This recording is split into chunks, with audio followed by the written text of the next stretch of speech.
এবারে রাজ্যে অনুকূল আবহাওয়া থাকায় আলু চাষের উৎপাদন ব্যাপক বৃদ্ধি পেয়েছে এবং এটা সর্বভারতীয় ক্ষেত্র উত্তরপ্রদেশ, পাঞ্জাব, গুজরাট বিভিন্ন রাজ্যে আলু উৎপাদন বেড়েছে, আমাদের রাজ্যও বেড়েছে।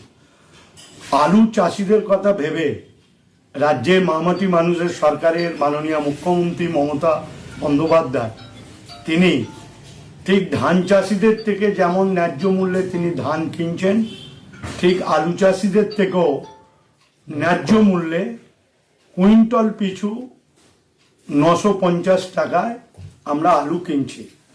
এবং এই আলু আমাদের গত সোমবার থেকে ফুল দমে আমাদের চালু হয়ে গেছে এবং আমাদের যে কটি সমবায়ের স্টোর আছে সেগুলোতে ফুল দমে কাজ চলছে।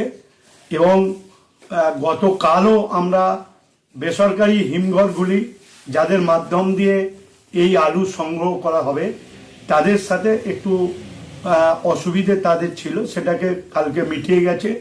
আজকে একদম ফুল দমে আলু কেনার কাজ চলছে। যে কোনো কৃষক তার নিকটবর্তী বিডিও বা এডিও অফিসে গেলে সে স্লিপ নিয়ে আমাদের নির্ধারিত যে স্টোরগুলো রয়েছে সেই স্টোরগুলোয় গিয়ে সে আলু কিনতে পারে। এবং আমাদের স্টোরগুলো যেভাবে স্টোরের আমাদের সংরক্ষণের যে পরিমাণ, তাতে এবারের যা উৎপাদন তাতে আমাদের সাফিসিয়েন্ট সংরক্ষণের ব্যবস্থা রয়েছে। এবং 30% ক্ষুদ্র ও প্রান্তিক কৃষকদের জন্য আমরা নির্ধারণ করেছি, সেগুলো বিডিও অফিস থেকে আমাদের স্লিপ দিয়ে সেগুলো তাদের নিকটবর্তী যে কোনো হিমঘরে তারা নিয়ে যেতে পারে।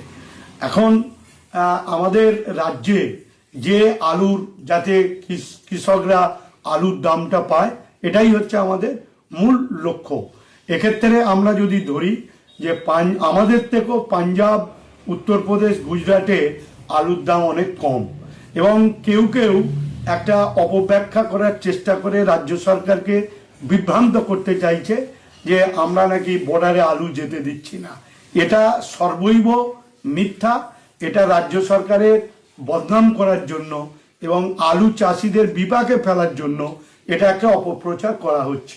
আমাদের রাজ্যের প্রয়োজনীয় যে আলু লাগে তার বাইরে উদ্বৃত্ত আলু চাষিদের স্বার্থে কেউ যদি বাণিজ্যিকভাবে অন্য রাজ্যগুলোতে নিয়ে যায় আমাদের কোনো আপত্তি নেই। এবং আমাদের ইতিমধ্যেই নতুন আলু ওঠার সাথে সাথেই রাজ্যের বিভিন্ন প্রান্তে আলু যেতে শুরু করেছে, তাতে আমাদের রাজ্য সরকারের পক্ষ থেকে কোনো বাধা বা নিষেধ এটা নেই, এটা সম্পূর্ণ অপপ্রচার মাত্র।